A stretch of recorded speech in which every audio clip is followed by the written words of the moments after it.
दोस्तों नमस्कार। Colonel Ajay CO Ajay astromoney group fast global astro finance digital channel से आपसे मुखातिब होता हूं। आज 7 नवंबर सन 2023। दोस्तों अजय एस्ट्रोमनी ग्रुप संभवतः विश्व का पहला चैनल है जो इंडियन सिस्टम ऑफ एनालिसिस एवं फंडामेंटल एनालिसिस के आधार पर आपको विश्लेषण प्रदान करता है। दोस्तों हम वर्तमान ही नहीं भविष्य का भी करते हैं सटीक आकलन। जैसे कि आपको याद होगा दक्षिण पश्चिम मानसून का अग्रिम भविष्यवाणी करते हुए हमने आपको अल नीनो का प्रभाव का भी आपको डिटेल में चर्चा की थी। हमारे चैनल पे हमारे पहले के आप एपिसोड देख सकते हैं। दोस्तों अब खबर निकल के आ रही है कि अल नीनो का प्रभाव शीतकालीन फसलों के उत्पादन पर भी पड़ सकता है, यानी रबी के उत्पादन पर। अमेरिकन एजेंसी के मुताबिक अल नीनो का असर मई तक रहने की संभावना बन गई है और सर्दियों में तापमान सामान्य से अधिक हो सकता है और बरसात कम हो सकती है। दोस्तों एक महत्वपूर्ण खबर है क्योंकि सर्दी के में तापमान अधिक रहेगा तो रबी की फसलों की बिजाई और उसके डेवलपमेंट पर काफ़ी फ़र्क पड़ सकता है और विशेषकर जो रबी की मसालों की, दालों की और ऑयल सीड्स की जो फसल है उसके उत्पादन पर प्रभाव पड़ने की संभावना बन गई है। दोस्तों जानिए पूरी रिपोर्ट विस्तार से। दोस्तों इससे पहले हम आगे चलें, आपसे एक विनम्र अनुरोध है कि आप यदि हमारे चैनल पर नए हैं और अभी तक सब्सक्राइब नहीं किया है, यदि हमारा चैनल पसंद आता है तो इसको सब्सक्राइब करना बिल्कुल ना भूलें तथा यदि आप फेसबुक पे हमारा चैनल को देख रहे हैं तो फेसबुक पेज को लाइक करना बिल्कुल ना भूलें। गौरतलब है कि खबर निकल के आ रही है कि दुनिया में अल नीनो का प्रभाव अभी भी जारी है और भारत में मानसून के दौरान इसके प्रभाव से खरीफ की फसलों के उत्पादन में गिरावट देखने को मिली है। साथ साथ अब रबी की फसलें यानी शीतकालीन फसलों के उत्पादन पर भी अल नीनो का प्रभाव जारी रहने की आशंका प्रबल हो गई है। अल नीनो के कारण सर्दियों में अत्यधिक गर्मी और सामान्य से कम बरसात होने की संभावना है और अधिक तापमान की वजह से रबी की फसलों का उत्पादन प्रभावित हो सकता है।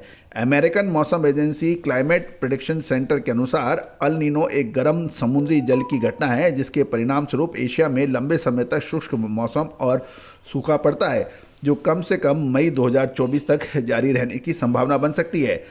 US national oceanic and atmospheric administration का नाम की एक एजेंसी ने कहा है कि नॉर्दर्न हेमिस्फीयर यानी उत्तरी गोलार्ध में बसंत ऋतु में अल नीनो जारी रहने की उम्मीद है जो मार्च से मई 2024 के दौरान 80% की संभावना बता रही है। उन्होंने ये भी कहा है कि इस अवधि के दौरान अल नीनो के साथ ला नीनो की स्थिति लौटने में मेल खा सकता है।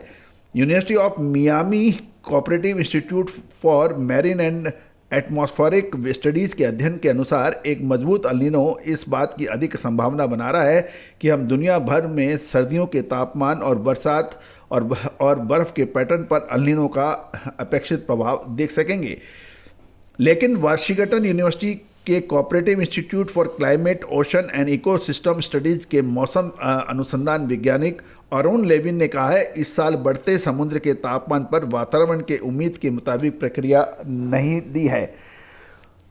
अमेरिकन वैज्ञानिक ने यह कहा है कि पिछला अल नीनो पिछले वर्षों की तरह उतनी बारिश नहीं लाया था और इससे विकसित होने में काफ़ी समय लग रहा है और वह मजबूत नहीं था।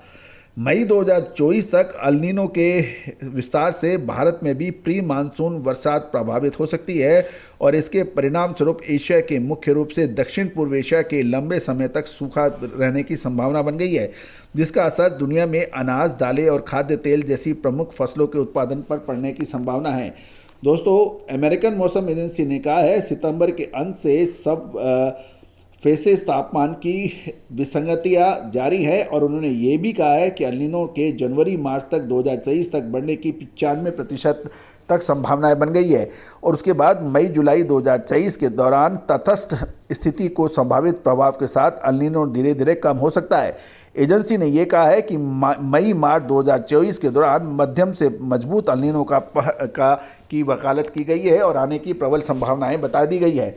गौरतलब है कि रबी की प्रमुख फसलें में अनाज में गेहूं प्रमुख आता है, साथ साथ और यदि हम ऑयल सीड्स में देखें तो सरसों का प्रमुख उत्पादक रबी का सीजन ही माना जाता है, जबकि मसालों में जीरा और धनिया इसकी प्रमुख फसल मानी जाती है। साथ साथ दोस्तों मक्का, बाजरा और बहुत दूसरी फसलें भी इससे प्रभावित होती हैं। तो दोस्तों ये एक संकटकालीन समय माना जा सकता है। हमारा प्रयास ये रहता है कि देश दुनिया की खबर के साथ आपको कृषि से संबंधित हर इम्पॉर्टेंट खबर आप तक शेयर की जाए। दोस्तों महत्वपूर्ण आज के ज़माने में चाहे व्यापारी हैं या किसान, यदि आप सभी जानकारियों से अवगत रहते हैं तो आपको व्यापार व्यवसाय करने में मदद मिलती है। साथ साथ किसानों को भी फसलों के सही समय पर बोने और बहुत दूसरी जानकारियां, अधिक उपयोगी जानकारियां उपलब्ध होती है।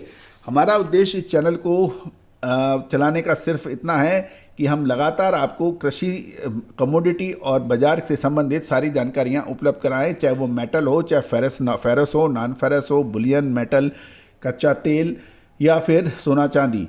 साथ साथ स्टॉक मार्केट के साथ दलहन, तिलहन, मसाला, कपास, इन सभी की जानकारियां हम आप तक पहुंचाते हैं। दोस्तों आप हमसे विशेष रिसर्च रिपोर्ट के लिए संपर्क भी कर सकते हैं। नंबर स्क्रीन पर दिया गया है।